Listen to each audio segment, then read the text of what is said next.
गौरवशाली था भूत, भविष्यत भी महान है, अगर संभाले आप उसे जो वर्तमान है। हमारे धर्म ग्रंथों का अंत आसुरी शक्तियों पर ईश्वरी शक्तियों की विजय पे नहीं होता है, स्त्री के सतीत्व की विजय ईश्वर के ईश्वरत्व पर। अब दो प्रकार के विचार चल रहे हैं दुनिया में। एक है डिसमेंटलिंग ग्लोबल हिंदुत्व, आपने सुना होगा दुनिया भर में। फिर इरेडिकेशन ऑफ सनातन धर्म। तो यदि खंडन का विचार चल रहा है तो मंडन का भी प्रयास होना चाहिए। तो मुझे लगता है कि स्वामी जी ने जो ये विषय प्रतिपादित किया है ये इस दृष्टि से बहुत उपयुक्त है। देखिए हमारे धर्म ग्रंथ तो इतने व्यापक हैं कि मतलब सैकड़ों धर्म ग्रंथ हैं अगर आप वैदिक वाङ्मय में ही पढ़ें। परंतु अगर किसी बच्चे से कहें इन्हें नटशेल पढ़ना है सूक्ष्म रूप में, जिसे कहते हैं ना कि रेडी रेकनर कि हिंदू धर्म सनातन धर्म है क्या। वैसे मैं एक उदाहरण के लिए आपको बताना चाहता हूं है क्या। आपको इससे अंदाजा इससे लगेगा, जब हम पूजा करना शुरू करते हैं ना तो क्या बोलते हैं, ब्रह्मा आयु द्वितीय परार्धे। अभी एट प्रेजेंट आपको एक बात बता दें कि जो माना जाता है बिग बैंग थ्योरी के अनुसार यूनिवर्स की एज क्या है, 13.5 बिलियन ईयर्स। वैसे आप में से कितनों को पता है कि आपने हबल टेलीस्कोप का नाम सुना है, James Webb telescope. James Webb ने जो अब नई पिक्चर्स दी हैं उसमें बहुत सी ऐसी गैलेक्सीज हैं जिनकी की एज 13.5 बिलियन ईयर्स से ज्यादा नजर आ रही है। Now the theory is becoming a little bit confusing कि आगे क्या है। तो हमारा कहां से शुरू होता है, हम कहते हैं ब्रह्मा आयु द्वितीय परार्धे, यानी ब्रह्मा जी की आयु का द्वितीय पदार्थ। जब आप कभी जाते होंगे पंडित जी हाथ में लेके जब बोलना शुरू करते हैं, हम लोग ध्यान ही नहीं देते, हमारे बच्चे क्या माँ बाप ने भी ध्यान नहीं दिया बोला क्या जा रहा है। द्वितीय परार्ध का मतलब 155 ट्रिलियन ईयर्स। फिर श्वेत वाराह कल्पे अगला आता है 101.97 बिलियन ईयर्स। वैवस्वत मनवंतरे कलयुगे, कलयुग 5125 ईयर्स। फिर कहते हैं कलयुगे प्रथम चरणे बुद्धावतारे। फिर अमुक नाम संवत्सर, संवत्सर आता है 2081 विक्रमी से। फिर आप आते हैं किसके ऊपर, ईयर पे। ईयर के दो पार्ट उत्तरायण दक्षिणायन, इस समय उत्तरायण में सूर्य है। फिर आते हैं मंथ पे, मंथ के दो पार्ट शुक्ल पक्ष और कृष्ण पक्ष। फिर आते हैं डे पर। फिर आते हैं अमुक नाम तिथि, अमुक नाम नक्षत्र। फिर आते हैं चंद्रमा की स्थिति और प्रिसाइजली आप सेकंड्स तक आ जाते हैं। ये है Sanatan Dharma. 155 trillion years to Shri Ram Janmabhoomi के प्राण प्रतिष्ठा का 84 second. From 155 trillion years to 84 second. परंतु इसको समझने के लिए पुस्तक को मैं देख रहा था। अब उदाहरण के लिए हमारे में से 10 में से 9 बच्चों को नहीं पता होगा योग का इतना प्रतिपादन हुआ। आप देखिए प्रधानमंत्री जी ने 2014 के बाद योग को अंतर्राष्ट्रीय स्तर पर स्थापित किया और 170 से अधिक देशों ने उसका समर्थन नहीं किया। द्वितीय प्रस्तावक बने जो यूएन की हिस्ट्री में आज तक नहीं हुआ, और उसमें 40 से अधिक मुस्लिम देश भी थे। परंतु योग किसी भी बच्चे से पूछा जाए कहां से आया, उन्हें नहीं पता होता है। स्वामी जी ने पुस्तक में लिखा है कि हमारे शत दर्शन है, सांख्य न्याय वैशेषिक योग मीमांसा वेदांत। कोई भी इस पुस्तक को पलटेगा उसे समझ में आ जाएगा 6 दर्शन है। अगर देखा जाए तो हमारे वेदों के 6 वेदांग हैं, शिक्षा कल्प निरुक्त छंद व्याकरण ज्योतिष, बहुतों को नहीं पता होता है। उपनिषद 108 से अधिक कहे गए हैं। मैंने देखा स्वामी जी ने उसका भी उल्लेख किया, सैकड़ों उपनिषद हैं।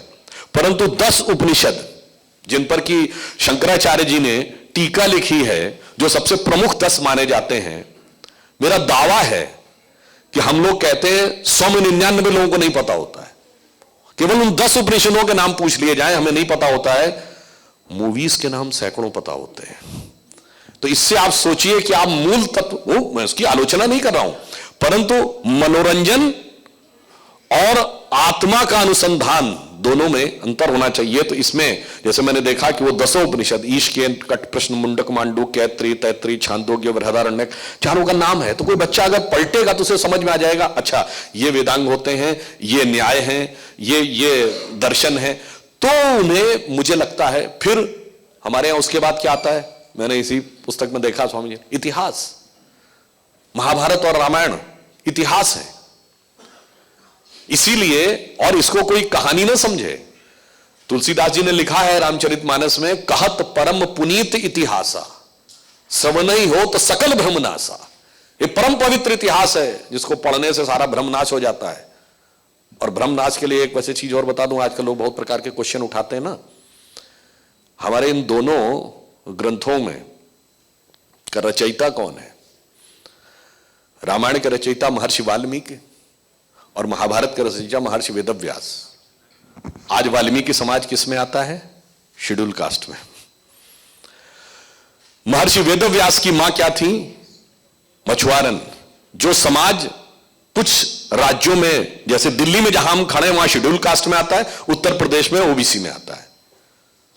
और दूसरा उदाहरण बताऊं, महाभारत का अंत कहां पे होता है? युधिष्ठिर के राज्याभिषेक पे नहीं, द्वारिका के डूबने पे नहीं, यादवी वंश के नाश पे नहीं, भगवान कृष्ण ने जब शरीर छोड़ा है, या जिसे टेक्निकली कहें भगवान कृष्ण की मृत्यु कैसे हुई? बहेलिये के तीर से। कैसे हुई? गांधारी के श्राप से। अर्थात हमारे धर्म ग्रंथों का अंत आसुरी शक्तियों पर ईश्वरी शक्तियों की विजय पे नहीं होता है। स्त्री के सतीत्व की विजय ईश्वर के ईश्वरत्व पर। मुझे लगता है इसके उपरांत भी, इसीलिए बहुत सी ऐसी हैं, ये जो इतिहास है इसको पढ़िए तो मन के जो सारे भ्रम दूर हो जाएंगे। मैं साधुवाद देना चाहता हूं पंडित धीरेन्द्र कृष्ण शास्त्री जी का, जिन्होंने देखिए इस प्रकार का विषय रखकर युवा पीढ़ी को, आजकल ये भी एक प्रॉब्लम हो गई ना, पढ़ने का तो वक्त ही नहीं किसी के पास। सब मतलब अब तो यूट्यूब भी कहां रील्स चलती है ना, तो इतना विराट जो दर्शन है उसको भी थोड़ा नटशेल में तो चाहिए। और मैं ये भी कहना चाहूंगा, एक मैं फैक्ट और बोल रहा हूं, इसलिए भी इन चीजों का महत्व क्या है। मैंने एक जगह पढ़ा था कि जब चेयरमैन माओ चाइना के, जब उनकी जवाहरलाल नेहरू जी से पहली भेंट हुई तो माओ ने उनसे कहा, you know what is the belief in our ancient country, ancient believe in our country regarding your country, यानी प्राचीन काल के चीन की मान्यता क्या है भारत के बारे में। तो नेहरू जी ने पूछा क्या है, तो माओ ने कहा, in our country means in China the ancient believe is if somebody wants to get rid of the cycles of birth and rebirth he has to be born in India. आप सोचिए, ये है सनातन। और अगर किसी को मेरी बात पे शक हो तो जाके चेक कर ले, एंशिएंट चाइनीज में इंडिया का नाम है टियानजाओ, TIANZHOU। अगर आप जाके नेट पे सर, अभी तो विकिपीडिया पे कब्जा कर लिया है ना थोड़ा बहुत, बाएं हाथ वाले ज्यादा हैं, तो टियानजाओ आप चेक करेंगे तो लिखा जाएगा, this is an ancient name used by Chinese about Indians but they were having 5 times north India south India. आप जाके चेक करिएगा, चाइनीज की डिक्शनरी में जाइएगा, TIAN का मीनिंग देखिएगा, और फिर चाइनीज भाषा की डिक्शनरी में जाओ का मीनिंग देखिएगा। जाओ वहां वैसे होता है जैसे अपने आप पुर होता है, नागपुर, जयपुर, कानपुर, यानी स्थान, और टियान का मतलब होता है हेवन, स्वर्ग। टियान जाओ means place of the haven. तो मुझे लगता है प्राचीन काल से लेके आज तक के समय में अब युवा पीढ़ी, अंत में मैं कहना चाहूंगा, ये इसलिए इस पुस्तक की बहुत आवश्यकता है क्योंकि प्रधानमंत्री जी ने कहा है कि अमृत काल है, तो अमृत की अनुभूति से पहले विष तो निकलना पड़ेगा। और अमृत काल 25 वर्ष का है, जो आने वाले 1000 वर्ष के लिए भारत का आधार बनाएगा, यानी युवा पीढ़ी। जो इस समय युवा है वही तो 25 साल बाद महत्वपूर्ण स्थानों पे होंगे।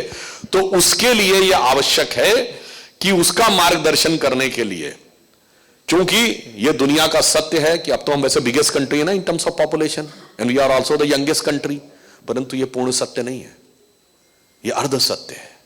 We are the youngest country and the oldest civilization. और संयोग से Baba Bageshwar Dham represents the youngest India and the oldest civilization both, यानी हमारी जो प्राचीन सनातन संस्कृति है उसके प्रतिनिधि हैं और युवा हैं। और जो युवा होता है, यदि वो धर्म के क्षेत्र में आगे हो, तो अंत में एक बात कह दूं, कुमार संभव में उल्लेख है कि पार्वती जी 9 वर्ष की आयु की जब जाती थी भगवान की आराधना करने, तो बड़े बड़े ऋषि मुनि उनका दर्शन करने के लिए खड़े रहते थे। तो भगवान पूछते हैं कि ये 9 वर्ष की कन्या में ऐसा क्या है किसके दर्शन करने के लिए वो ऋषि खड़े हैं जो वर्षों वर्ष तपस्या करते हैं। तो उसका उत्तर देते हैं, यह धर्म वृद्धेषु न वयः समीक्षते। जो धर्म में बढ़े हुए होते हैं उनके में आयु का विचार नहीं किया जा सकता। और अब भारत तो वो है जो धर्म में भी बढ़ा है और आयु में भी आगे आने वाला है। तो अंत में सिर्फ कहूंगा कि हम वो हैं जो प्रधानमंत्री जी ने कहा ना 1000 साल आगे का, जिसके लिए एक स्वर्णिम भविष्य प्रतीक्षा कर रहा है और गौरवशाली अतीत है। हम 1000 साल आगे का भारत भी सोचते हैं और 10,000 साल पीछे का भारत भी सोचते हैं। तो इस पंक्ति के साथ समाप्त करता हूं। मुझे लगता है यह पुस्तक उस उद्देश्य में एक महत्वपूर्ण भूमिका निभाएगी कि गौरवशाली था भूत, भविष्यत भी महान है। भूतकाल गौरवशाली था भूत, भविष्यत भी महान है, अगर संभाले आप उसे जो वर्तमान है। धन्यवाद।